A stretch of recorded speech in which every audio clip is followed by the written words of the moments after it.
Finally, back in Kenya, it's a big day for a small elephant. For the past year, baby Ndotto has been cared for by his keepers at the elephant orphanage.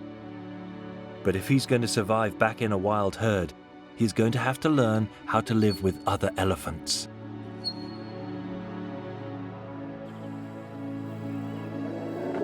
Today, we'll see whether the herd of 29 older orphans show a form of emotional intelligence, empathy, when they meet up with him. Will they give him the confidence he needs to leave his human carers and start his journey to become a wild elephant? Baby Ndotto is on his way to meet his new family.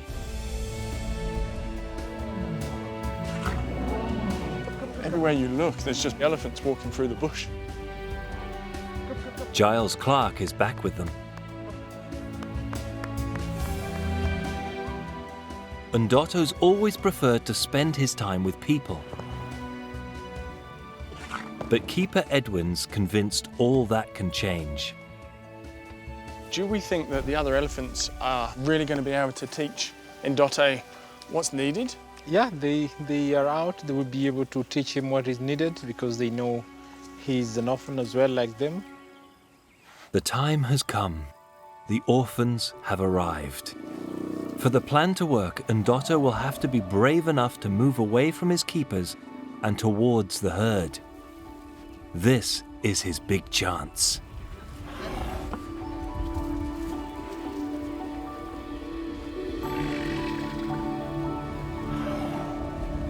The enthusiastic orphans seem keen to take on their new pupil.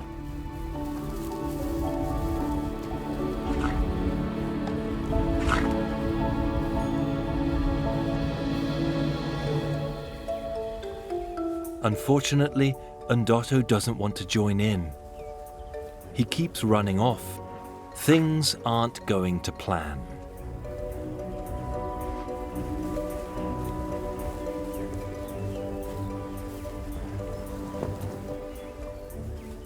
He's always so determined to follow the keepers. Yeah.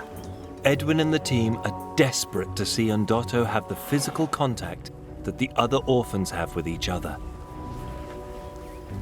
That interaction, touching and playing is very important because they get to learn from one another and socialize with one another. Okay. But despite everyone's efforts, Ndotto still wants to spend his time with people. Have time, have your some sweet time and play together very well. See you later. Don't come with me. No. Okay. After nearly an hour, it looks like there might be a breakthrough. Mbegu is a young female who, like Ndotto, has suffered. She was rescued from angry villagers who had killed her mother in front of her. In a wild herd, female elephants will look out for any youngsters. Mbegu has met Ndotto before. Mbegu has gone directly to Ndotto. Yeah, straight round, straight to him. Maybe she knows he needs reassurance. Amazingly, this time Ndotto stays right where he is.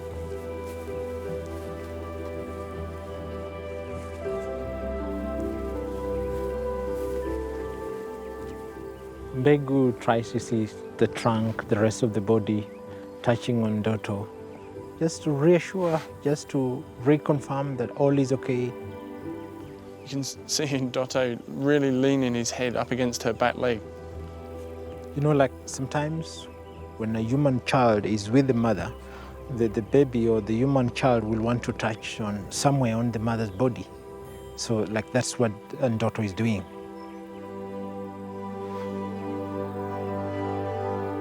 Experts are only beginning to understand how Mbegu is tuned in to what Ndotto is feeling. Do you think that Mbego somehow knows the trauma that Ndotto has gone through in the past, and that's part of the reason that she feels the need to embrace and take care of him? Yes.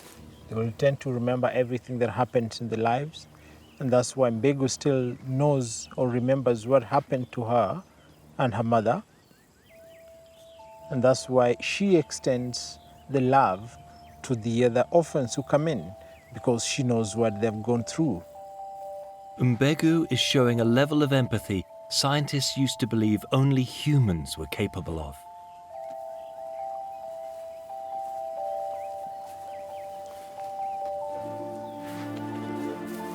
With Mbegu at his side, by the end of the day, Ndotto is bonding with the other orphans.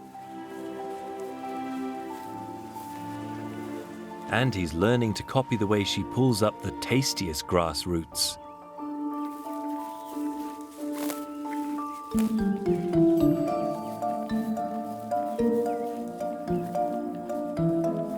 Although he does have a little way to go.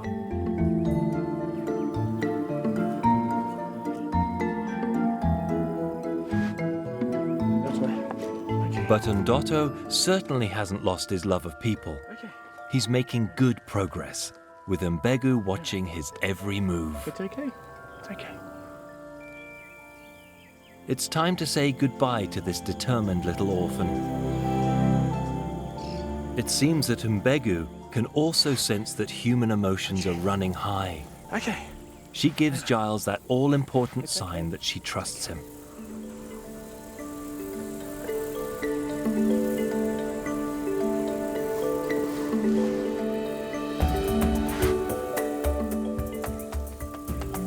With Mbegu's extraordinary ability to understand Ndotto's needs, his journey back to the wild has begun.